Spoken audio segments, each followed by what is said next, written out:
Project Nigel! Morning, happy Friday, welcome to Nigel Land. And today I won't be in Nigel Land for very long. In actual fact, as you can see there, the time is 10:05 and I aim to be on the road by 10:30 to go to Doncaster.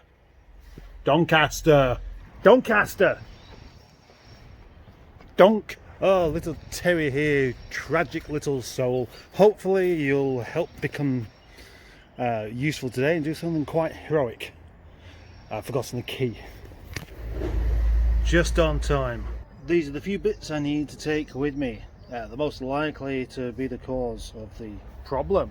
On the road again, Nigel and I are off to Doncaster. Woohoo! I used to love going to Doncaster in my old job.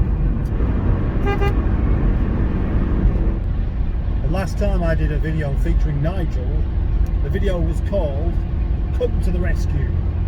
I can't remember why it was called that, but I'm hoping that on this occasion the title could be the same. I'm not saying that it will be, but that's what I'm hoping the result will be. I must say, it's a pleasure to be doing this stretch of motorway today in a car rather than my truck, where I can go along at proper motorway speeds easily without loads and loads of noise. My truck's a bit of a liar as well when it comes to speed. Yeah, I try and do about 60 in the truck, and then when the first time I used my sat nav, it was telling me I was doing 52. So when you do eventually get to 70, you're actually only doing about 60. So if you get to 80, then you're probably doing 70, which you're allowed to do because it's a 3.5 tonner, and then you're doing about 15 miles per gallon and making a horrendous noise. Horrendous! Look at the colour of that thing. I've not actually driven Nigel for a few days because I've taken Project Barry home and just done a few bits of shopping and things like that, and I've kind of almost forgotten how good this little car actually is. Bobbing along at 70 there, just driving absolutely straight. No knocks or clunks. It still drives like new. It's brilliant. And to think it was, you know, just a scrap car 3 years ago. And the other thing, happily going along at 70 without slowing down or anything like that, going up the slopes. Even up Windy Hill there, I've had a couple of cars we've had to change down here to just won't go up the long sloping thing. There you go. And still do about 50 miles per gallon. It's brilliant. That's why I like it. That's why I'm not going to get rid of this car. Unless somebody offered me stupid money for it. But that really isn't going to happen. I can't remember if I've mentioned why I'm going to Doncaster in the first place. Anyway, it's to go and help out an old friend of the yard, an old little red friend called Dennis.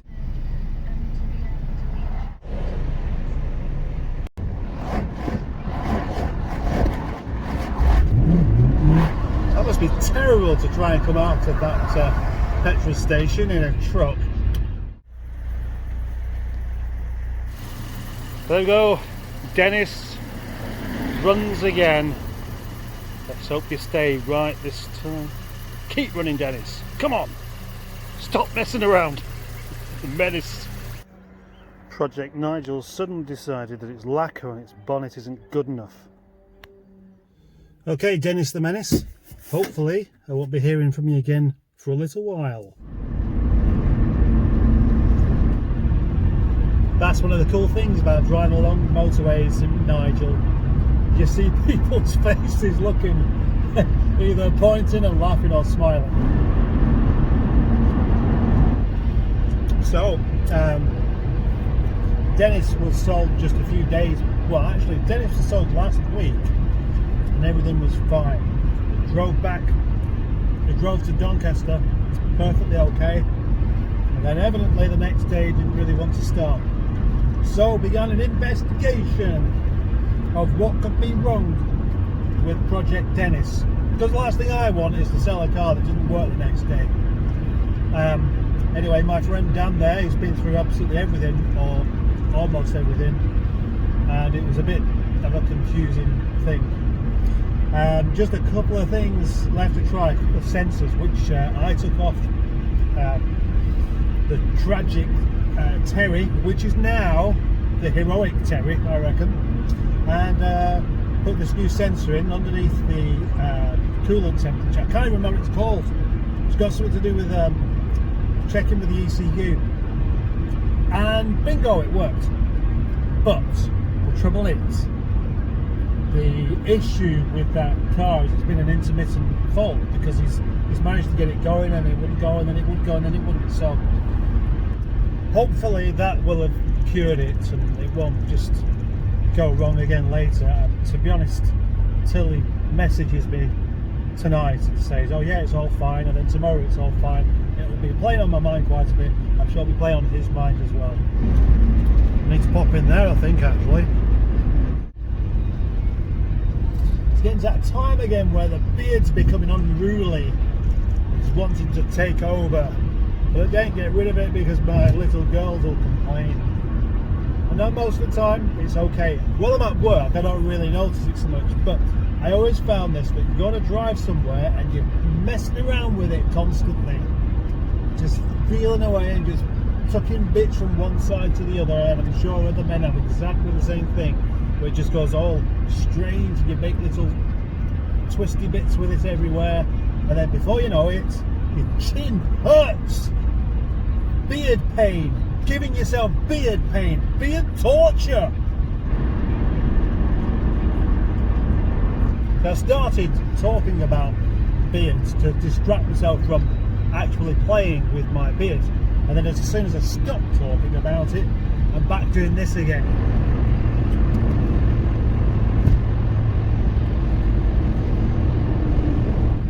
That woman in the Sleeker that's just gone by drove right up my arse, I mean backside.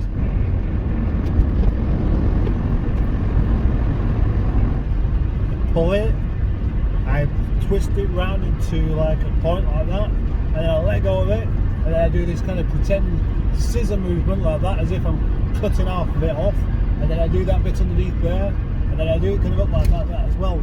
I'm doing like sort of scissors to trim my beard down. Just seen a Mini R50 broken down at the side of the road there, which obviously isn't unusual. But what was unusual was there was two people stood on the other side of the crash barrier,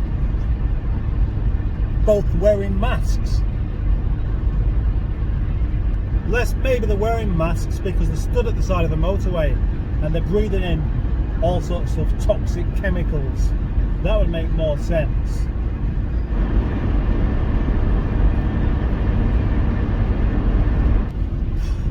Beards. And you know, I've had enough of thinking about beards now, and I've stopped thinking about my beard because I want a cup of tea. Maybe that's the trick.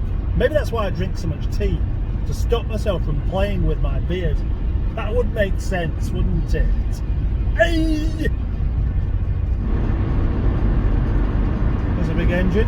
Oh, it's two engines, that's why. Quite enjoyed today, actually. It's been a bit like having a day off while still at work. It's felt like a day off, but it has been work, and it's been in work time. I mean, I've just enjoyed it. That's basically it, really. But to be fair, I try to enjoy most things I do. Otherwise, you may as well just stay in bed, hadn't you? I quite enjoy doing that as well. I think I've enjoyed it mostly for having a day out in Nigel again. Just something very relaxing about driving good old Nigel about. And it just feels so right in this car. And I mentioned that before when I set off, but I just think it all the time. I just drive along thinking, this is such a nice car.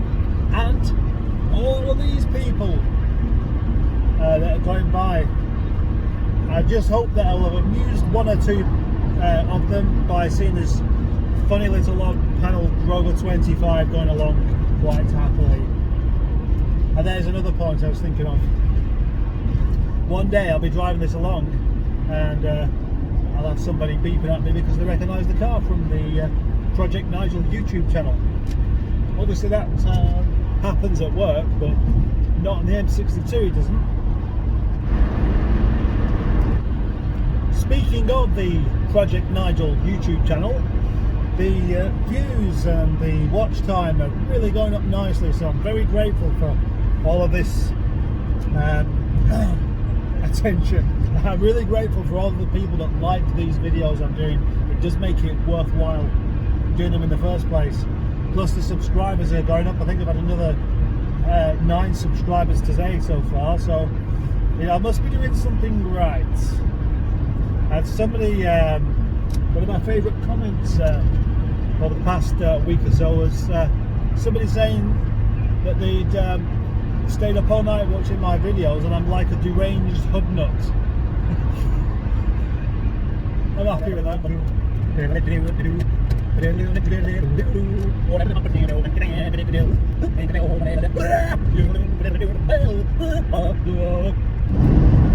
Up ahead there we can see the great radio transmitter that from school I always used to look at it out the window and always thought it looked a bit like a giraffe. Still call it the giraffe even now.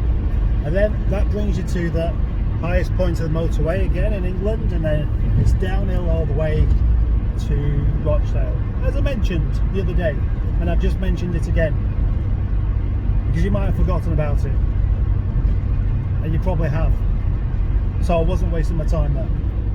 Still playing with my beard. Been playing with my beard all the way back from Doncaster.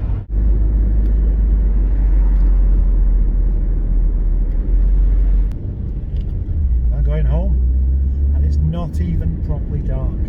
Summer's on its way. Very, very happy to see that. Ooh. Now beforehand I was singing about Nigel, saying that it is my favourite car, yet you may have noticed that I'm back in Barry, and I sort of had a choice, one or the other, which one do I go for, one or the other, and you know, I must have delayed myself by a good 30 seconds and then changed my mind again, and then changed my mind again. Having a choice isn't necessarily a good thing, but I have one, and so there we go. Back in Barry, and oh gosh, the M62 looks like it's very, very busy.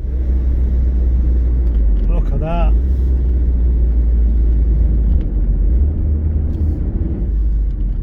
On my way back before, I was talking about all these extra new subscribers, and I've since lost 2 of them, so I don't know what I've done wrong there. Maybe I upset a couple of people in my last video or what have you, but maybe it's because I used the word crap. I don't know, could be anything like that, but I'm not going to concern myself with it, and I will not be shouting at anyone afterwards, and I won't be taking it out on anyone or losing my temper or anything like that, which you'll probably be quite pleased to know. Right, bye bye.